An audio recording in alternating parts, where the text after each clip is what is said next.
Si Syakir ini, subhanallah. Ya Allah, dulu juga di pesantren Sati Supansur ya. Masya Allah nih. Nah Syekh, jadi sekarang gimana Syekh keadaannya? Alhamdulillah sekarang sudah membaik. Dan bahkan saya dengar itu kejadian kan siang pagi. Banyak yang bilang dia tadi Syekh bahwa abis kejadian Syali itu, wah yang nusuk Syali itu mengalami gangguan jiwa, orang gila. Gimana sih? Gila now ya. Tapi saya ketika kejadian ini saya berdoa. Apa sih? Ya Allah, kalau dia zalimi saya dan salah kepada saya, ampunilah dia. Kalau aku yang gara-gara dosaku dan kesalahanku barangkali yang tidak pernah saya ingat dosa itu, atau saya pernah menzalimi orang.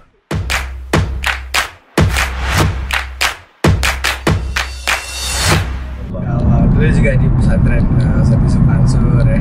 Masya Allah nih. Nah Syekh, jadi sekarang gimana Syekh keadaannya? Alhamdulillah sekarang sudah membaik. Dan bahkan saya dengar itu kejadian kan siang pagi. Di sore hari. Sore hari. Ya, Malamnya habis dijahit dan segala macam, Syekh Ali masih melanjutkan dakwah. Masya Allah. Kenapa Syekh? Kenapa nggak istirahat aja? Nah, sebenarnya begini, saya merasa jamaah itu pertama kekhawatiran daripada timbulkan isu fitnah dan ini lebih baik saya lanjut. Dan kalau memang ditakdirkan saya terjadi apa-apa lagi, ini memang qadarullah. Sebagaimana kata Umar Khattab, kita lari dari takdir kepada takdir.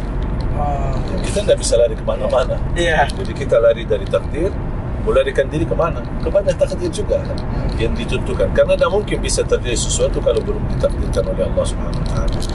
Makanya ketika saya niat untuk melanjutkan, mampir ke ada satu lembaga tahfiz namanya An-Naba, khusus mengajarkan orang yang tua dari suku untuk bisa membaca Al-Quran. Kemudian bertemu dengan beberapa tokoh ulama dan habaib, kemudian lanjut lagi. Jamaah kira lebih hampir jam 9:30 baru sampai ke Bekasi, Masjid Baitur Rahim, dan saya isi tausiah. Dan saya sudah sedikit terangkan, dan saya harap dengan kejadian ini jangan dibesar-besarkan lah. Istilahnya maksud saya jangan dijadikan isu fitnah atau apa.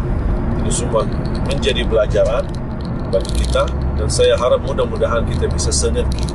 Para da'i, para asatidz, para ulama, para habaib bisa sinergi dengan aparat keamanan supaya saling memantau dan saling membantu untuk terjaga aman, khususnya keamanan para asatidz kita dan da'i-da'i kita. Ya, Masya Allah. Memang ya mungkin ke depan jadi aparat juga lebih peka untuk mengamankan asatidz. Karena apalagi dengan kejadian musibah, saya tidak harap saling menjatuhkan, saling menyalahkan. Udah, tidak ada yang salah di sini. Kita semua punya kekurangan. Kalau kita berpecah belah, justru akan bertambah kekurangan kita. Tapi apapun yang terjadi, ayo mari kita sama-sama menjadikan ibrah, menjadikan pelajaran untuk memperbaiki. Di mana ada celahnya, di mana ada kekurangannya, makanya Allah memiliki hikmah. Mengadakan ada batil, ada hak, ada salah, ada benar. Dan mungkin kita bisa belajar dari kebenaran. Kalau hidup kita benar selalu, tak bakal belajar. Begitu kita salah, baru kita sadar. Begitu kita dosa, baru kita istighfar. Tapi kalau kita benar terus, apaan istighfar? Buat apa? Makanya Allah punya hikmah. Kenapa ada salah, ada benar? Karena kita belajar dari kesalahan. Termasuk anak-anak. Kapan kita pimpin, kapan kita tegur? Masa kalau dia benar terus kita tegur? Tak mungkin. Tapi ada yang karena salah terus jadi malas buat bener sih itu kan. Ini kan perlu diperbaiki otaknya. Iya. Anak muda tuh banyak tuh saya. Ya, anak muda yang saya harapkan yang mereka menjadi pemuda-pemudi masa depan bangsa Indonesia, masa depan negeri kita. Ayo mari kita sama-sama bangkitkan akhlak yang mulia. Jadi pemuda yang mulia akhlaknya. Karena dengan kemuliaan akhlak bisa meraih darjat tinggi di dalam surga Allah, melebihi darjat ahli tahajud dan ahli puasa dengan akhlak yang mulia. Kalau saya boleh singkatkan ajaran Islam dari A sampai Z, seluruh isi Al-Quran, seluruh isi hadis Rasulullah SAW, kalau saya padatkan dan mengambil kesimpulan dari semua rangkaian agama, Saya ambil kesimpulan, memunculkan atau timbulkan metode atau tema, judulnya adalah kemuliaan akhlak. Itu kunci. Makanya Rasulullah SAW diutus oleh Allah untuk menyempurnakan akhlak. Jadi seorang muslim harus yang paling utama itu akhlaknya. Akhlak perilaku, akhlak perkataan, akhlak pun mendengar. Jangan selalu terbuka telinga kita mendengar fitnah, mendengar gosip. Daripada kita dengar dan kita dosa, mendingan kita tutup telinga. Jangan dengar hal-hal yang tidak baik. Dan teruji akhlak yang mulia ketika di atas musibah. Ketika tertimpa musibah baru teruji. Tadi aja saya pas baru nyampe tuh ketawa-ketawa sama Syakir. Jadi kan kita tadi ngomongin hal yang lucu juga ya. Maksudnya cuman sekedar buat tukar pikiran gitu. Jadi kan banyak yang bilang tadi saya bahwa abis kejadian Syali tuh yang nusuk Syali tuh mengalami gangguan jiwa, orang gila gitu kan. Tapi kan Syakir bilang, saya masa katanya yang nusuk saya itu orang gila. Tapi Syakir lihat dia punya Instagram gitu kan. Keren orang gila juga sekarang punya Instagram. Gimana sih? Gila now ya. Iya, Masya Allah. Jadi tapi saya ketika kejadian ini saya berdoa, ya Allah, kalau dia zalimi saya dan salah kepada saya, ampunilah dia.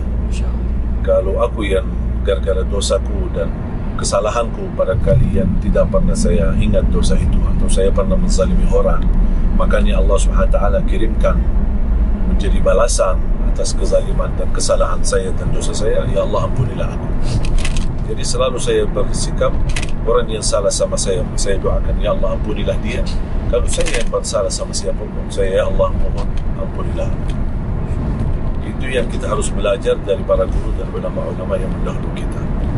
Ya, Masya Allah. Jadi Syekh juga, Masya Allah, Syekh tetap tenang, tetap melanjutkan dakwahnya dan tidak menyalahkan siapapun. Tapi Syekh mengambil hikmah di balik ini semua. Makanya kita doain semoga Syekh Ali Jabi, ulama-ulama kita, semuanya para habaib, para ustadz, para kiai, supaya Allah jaga bisa terus berdakwah, memperbaiki akhlak di negeri ini, dan juga semoga Allah berikan penjagaan sebaik-baiknya penjagaan kepada para ulama dan juga guru kita Syekh Ali Jabir. Amin ya rabbal alamin. Ini gitu Syekh, Masya Allah. Ini kita udah jalan pulang. Terima kasih Syakir sudah berkenan jemput. Langsung sebenarnya saya pas keluar dari halaman saya juga ini gedung bandara, pas shit langsung mobil. Saya kaget, ini mobil raja, ini mobil Sultan lah. Presiden hijau tomat saya. Ya, jadi alhamdulillah saya bisa langsung dijemput. Nampaknya kalau mungkin saya telat sedikit, mungkin Syakir bisa bawa mobil sampai ke dalam pesawat untuk jemput saya. Terima kasih banyak Syakir, terima kasih. Syakir juga, wah ini beneran nih, maksudnya bisa jemput Syekh Ali kan, maksudnya pasti kalau lagi keadaan gini kan, menteri dan lain-lain kan pasti juga nelpon untuk kasih perhatian ke Syekh Ali Jabir. Makanya Syakir juga terhormat dan bersyukur nih hari ini bisa apalagi bisa dapat banyak ilmu. Kalau Syakir kan juga pengen Syekh dakwah di dunia artis, dunia perfilman. Mungkin ada nggak sih nasihat buat Syakir? Gimana caranya bisa jadi contoh yang baik sebagai artis? Kuncinya akhlak yang mulia. Akhlak yang mulia khususnya di saat difitnah. Apapun kejadian yang selalu, apapun musibah yang kita hadapi, ujian, ada orang berbicara yang enggak kepada kita, alhamdulillah, inna lillahi wa inna ilaihi raji'un. Alhamdulillah, inna lillahi. Subhanallah, pas saya ditusuk dan saya baru sadar ini ada serangan untuk membunuh saya tidak berfikir apa-apa selain ucapan alhamdulillah. Kenapa saya ucapkan alhamdulillah? Ini pertama ajaran Nabi Muhammad SAW. Ucapkan alhamdulillah atas musibah yang saya dapat, karena kejadian ini bukan lebih parah dari apa yang terjadi. Karena musibah kan berbeda-beda tingkat. Bisa musibah lebih besar, bisa musibah saya bisa terbunuh, bisa mati. Berarti kalau hanya sebatas luka, berarti Allah selamatkan dari musibah yang lebih besar. Itu harus kita mempandangi musibah. Kata Umar bin Khattab radhiyallahu anhu, ada 3 manfaat daripada musibah. Pertama, musibah datang kepada kita bukan di dalam agama kita. Artinya bukan mengganggu agama atau fitnah agama kita. Yang kedua, datangnya musibah bukan dari musibah yang lebih besar. Artinya kemungkinan bisa musibah lebih besar, tapi Allah ringankan musibah kita. Terus yang ketiga, Allah berikan kemampuan untuk sabar menghadapi musibah. Makanya kita begitu kalau berfikir seperti ini, apalagi kita melarikan diri dari takdir kepada takdir, pasti kita tenang. Orang bicara A, bicara B, Allahumma tenang aja. Allahumma ighfir lahu, ya Allah ampunilah dia kalau dia salah. Ya Allah ampunilah aku kalau aku yang salah.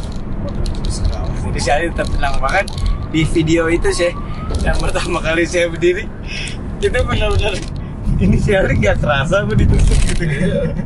Subhanallah. Allah subhanahu, saya jujur saja waktu itu merasa betul-betul tenang.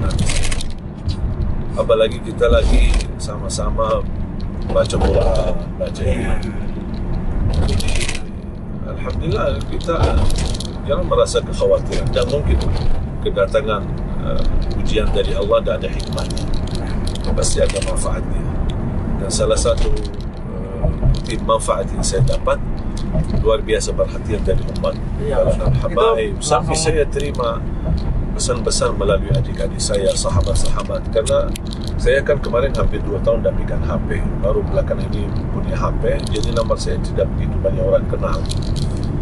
Makanya ketika saya terima pesan dari ulama Libanon, dari ulama Mesir, dari Ahlul Quran di mana-mana, saya pikirin pesan, saya dah kenal nama aja, saya kenal, tapi dapat luar biasa perhatian, jadi sorotan dunia. Dia doa sampai barusan pas saya di jalan ada teman saya dari Bahrain.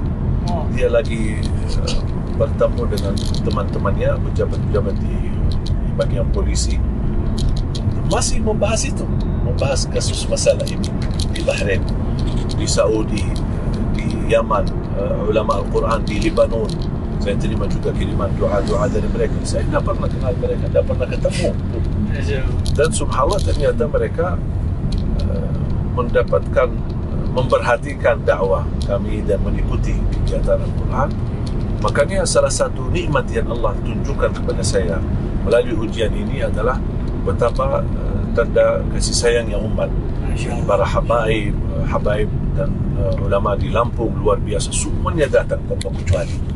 Semuanya datang untuk mensupport, mendoakan, memperhatikan, dan ini menurut saya hadiah besar dari Allah SWT. Dan mungkin kalau belum ada ujian ini, saya belum bagaimana bisa tahu gitu. Apalagi orang tua saya, adik-adik saya semua. Jadi di balik musibah ada nikmat juga sih. Iya, sangat luar biasa nikmat. Makanya jadilah hamba yang bisa menjadikan bala itu nikmat dan menjadikan nikmat itu bala. Dan ingat, pemuda yang taat kepada Allah dan istiqamah lebih baik di sisi Allah daripada yang tua yang taat dan istiqamah. Juga bayangkan, yang padahal sama-sama taat, sama-sama istiqamah, tapi kenapa pemuda lebih taat, lebih mulia di sisi Allah daripada yang tua yang taat? Karena pemuda di hadapan syahwat, hawa nafsu, godaan, dia mampu menahan, melawan, dan juga istiqamah dalam beribadah. Kalau yang tua, apa yang mau digoda?